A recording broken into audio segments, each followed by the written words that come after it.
Hello friends, நீங்கள் எதை பற்றி பார்க்க போகிறோன்னா ஒரு 2.1 நாவல் பார். இது எடுத்து பார்த்தீங்கன்னா ரொம்ப நாள் ஆயிடுச்சு. ஆக்சுவலாக எனக்கு டைம் இல்லை, எடிட் பண்ணுறது டைம் இல்லை, ஒர்க் அதிகமாகிடுச்சு. ஸோ அதனால் இப்போ தான் டைம் கிடச்சிக்கிது. இது பண்ணிங்கன்னா ஒரு 6 மாதம் 7 மாதம் இருக்குதுன்னு நினைக்கிறேன். இதில் பார்த்தீங்கன்னா 10 லீவ் வீட்ஸிங் இருக்கும். தொசிபா ஒரிஜினல் 10 ஸ்டோனுக்கு போட்டிருக்கு. அதில் ஒயர் எல்லாமே 1 mm யூஸ் பண்ணிருப்போம். டிரான்ஸ்ஃபார்மர் பார்த்தீங்கன்னா 10 ஆம்பியர் ஒரிஜினல் காப்பர் காயில் இருக்கும். உங்களுக்கு அவ்வளோ சீக்கிரம் உங்களுக்கு எந்த கம்ப்ளைண்ட்டும் வராது. இது பார்த்தீங்கன்னா ஒரு தறிப்பட்டறைக்காக இந்த ஆம்பு நம்ம மேக் பண்ணிக்கிறோம். பக்காவான ரிசல்ட்டாக இருக்கும். உங்களுக்கு தெளிவான ஆடியோ இருக்கும்.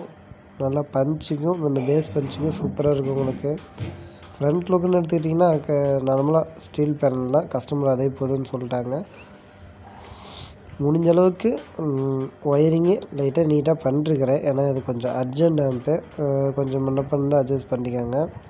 இப்படி தறிப்பட்டறைக்கு பக்காவாக இருக்கும். எந்த கம்ப்ளைண்ட்டும் இல்லாத ஓடும். இந்த ஆம்ப் நான் 6 மாதம் வேரண்டியோடு நான் இது கொடுத்துட்டு இருக்கிறேன். பவர் சப்ளைன்னு எடுத்துக்கிட்டிங்கன்னா ஒரு மெட்டல் டயோடு 2 கெப்பாசிட்டர் போட்டிருப்போம். இதுக்கு இதே போதுமானது தான். ஏன்னா இது லோ பட்ஜெட் ஆம்பிள் பார் இருக்கிறதுலையே.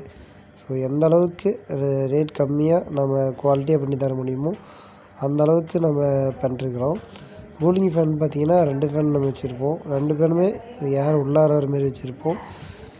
ஏன்னா அப்போ தான் உங்களுக்கு அந்த ஹீட் சீக்கிரம் ரிடியூஸ் ஆகும், கம்ப்ளைண்ட் வராத இருக்கும். சில பேர் பார்த்திங்கன்னா ஆப்போசிட் அப்படியே வெளியில் திருப்பி வைக்கிற மாரி வைப்பாங்க. என்னை பொறுத்த வரைக்கும் அப்படி வைக்கக்கூடாது. அந்த 4 பஞ்சு அந்த வெளியே பாக்ஸ் இப்போ காட்டணும்ல, அது 4 பஞ்சு அது பிஎம்எல் பர் ஸ்பீக்கர் தான். அந்த ஸ்பீக்கர் தான் இதுக்கு லோடு கொடுத்துருக்குறோம். ரன் ஆகிட்டு தான் இருக்குது. பட் என்னால் இதில் ப்ளே பண்ண முடியாது.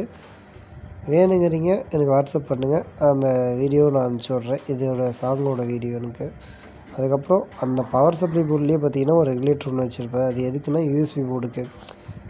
அந்த யூஎஸ்பி போர்டுக்கு அந்த ரெகுலேட்டர் போட்டு ஹீட் சிங் போட்டு வச்சுருப்பேன். ஏன்னா கொஞ்சம் ஹீட் ஆகும். அந்த பாடியில் கிரவுண்ட் பண்ணுறதோட இப்படி வச்சா கொஞ்சம் பெட்டராக இருக்கும். அதுக்கப்புறம் இங்கே சின்னதாக ஒரு 3 டென்ஸ்ட் போட்டு ஒரு ஐசி போட்டு சர்க்யூட் போட்டிருப்பேன். இது எதுக்குன்னா சப்பு கெயின் இருக்கும். அந்த 3 டென்ஸ்ட்டு இந்த லைட்டுக்கும், அந்த பாட்டம் புஷ்ஷில் இருக்கிற லைட்டுக்கும், அதுக்கப்புறம் பார்த்திங்கன்னா ஃப்ரண்ட்டில் இருக்கிற லைட்டுக்கும் இது என்ன பண்ணுன்னா அந்த சாங் ப்ளே ஆகும்போது, அந்த சப் ப்ளே ஆகும்போது லைட்டு பிளிங்க் ஆகும். அதுக்கு சாங்க்கு ஏற்ற மாரி டான்ஸிங் லைட்டு மாரி வச்சுக்காங்களா, அதுமாரி பிளிங்க் ஆகும். ஸோ அதுக்காக நான் செப்ரேட்டாக அந்த சர்க்யூட் போட்டு நான் போட்டிருப்பேன். அந்த ஐசி பார்த்திங்கன்னா சும்மா கெயினருக்கு நான் யூஸ் பண்ணிருப்பேன். ஏன்னா கெயின் பத்தலை அப்படின்னு நமக்கு தோணுச்சு. ஸோ அதனால் அதுக்கு மட்டும் சபுக்கு மட்டும் கொஞ்சம் சின்னதாக ஒரு கெயினை யூஸ் பண்ணிட்டேன். இப்போ ஒன்றும் பிரச்சனை இல்லை, நீட்டாக இருக்கும். பஞ்சுக்கு நல்லா தெளிவாக இருக்கும். உங்களுக்கு தறிப்பட்டறைக்கு பக்காவான எஃபெக்டாகவும் இருக்கும். உங்களுக்கு நல்லாயிருக்கும். சபுபிரி பார்த்திங்கன்னா கிருஷ்ணாவில் வச்சுருப்பேன். அதோட டிரான்சிஸ்டர் காட்டிட்டேன். டிரான்சிஸ்டர் பார்த்திங்கன்னா ஒரிஜினல் தொசிபா 2AC டிரான்சிஸ்டர் தான். 19435 பண்ணது. இது இந்த போர்டு ரிசல்ட்டு பார்த்திங்கன்னா பக்காவாக இருக்கும். உங்களுக்கு ஆடியோ கிளாரிட்டி சூப்பர்.